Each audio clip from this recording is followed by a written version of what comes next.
Okay, in this video I want to cover the halogens. Halogens are in the group A and group 7A, sorry, on the periodic table, but the ones we care about the most are going to be iodine and chlorine. So let's talk about iodine first. Iodine is an extremely effective chemical control agent. It's been used for a very long time.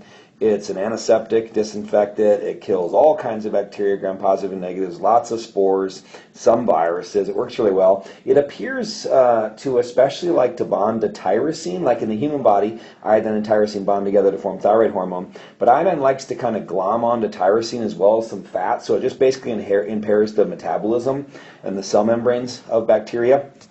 Iodine can be in several forms. We looked at this before. This is so you see here, this is going to be a tincture of iodine. So iodine can be in a tincture. That's when you put iodine in aqueous alcohol. But it can also be in what's called an iodophore, and that's what you're going to hear about the most. Let me spell that out for you. An iodophore is going to be when you combine iodine instead of with an aqueous alcohol with an organic molecule. So what happens there, iodophores are more effective than tinctures, and they're more effective than regular iodine, and they're also less irritating, and they don't stain. Like iodine can stain pretty well. Obviously we use iodine in our staining processes in the lab. But the other advantage of an iodophore is that the iodine itself is actually released really slowly. So commercially, you've all heard of iodophore, which is called betadine. So betadine would be an example of an iodophore. So it just slowly releases iodine that does its damage. So it can be used obviously on skin and on wounds. It's very effective. Like in the Boy Scouts, they teach you to use iodine to treat water. So iodine can be used to treat water. All right, so that's our first halogen, iodine. The other one's going to be chlorine. I don't really have any, good images here to show you anything about chlorine, but there are lots of different types of ways to use chlorine as a chemical control method. Okay, I don't have any great pictures here, but I do want to write something out. Chlorine, whether it's in a gas or mixed with other chemicals or liquid, whatever, the effects of chlorine are caused by this. Any chlorinated compound forms hypochlorous acid. And hypochlorous acid is very important or very good at killing bacteria, etc., because it's a very strong oxidizing agent. Chlorine, being a halogen, needs an electron, so it likes to go grab one from somewhere. How it works then as an oxidizing agent is basically shuts off a lot of cellular enzymes. So whereas iodine messes up protein synthesis and cell membranes, hypochlorous acid from chlorine likes to kind of shut off the metabolism of bacteria. But the advantage of this, the reason hypochlorous acid is so important, is it doesn't have an electric charge. It's neutral, and that means that it can travel pretty easily. And so hypochlorous acid can get into a cell. It can travel right through a cell wall like water would. Whereas if it was just, if once it broke down and it was the hypochlorite ion, that wouldn't be possible. Don't worry about that. This is not a chemistry class.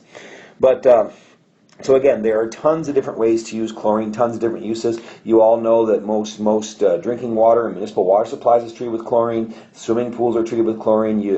As we'll learn in a later chapter, I believe chapter 27, sewage is going to be treated with chlorine. Like I was saying before about using iodine to treat water, you can also use chlorine. So if it's either drink dirty water and get diarrhea and die because you don't have any good water or medical treatment, if you're middle of nowhere or something, or drink a little bit of chlorine, do that. I think at least as far as I know, the U.S. military uses a chlorine-based compound to clean their water instead of an iodine-based compound. Certainly could have changed by now, but so as you can see, lots and lots of good uses here for chlorine. Lots of other types of chlorines, like you might have heard of a chloramine. That's going to be when you mix chlorine with ammonia. So you've obviously got to be careful with that, especially in the gaseous form.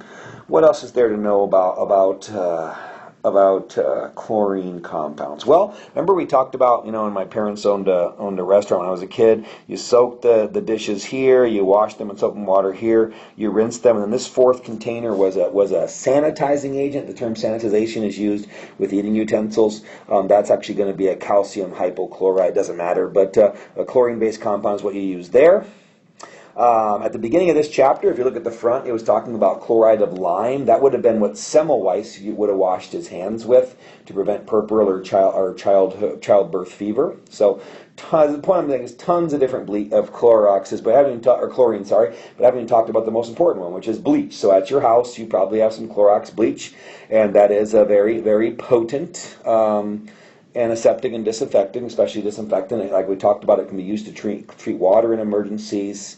And it is just very effective. It can kill most bacteria. It can kill lots of viruses. If you use a high enough concentration, it can kill spores even. So it can be used either antiseptically, like now people with like certain skin disorders are recommended that they use diluted chlorine baths and stuff like that. It does work with some people.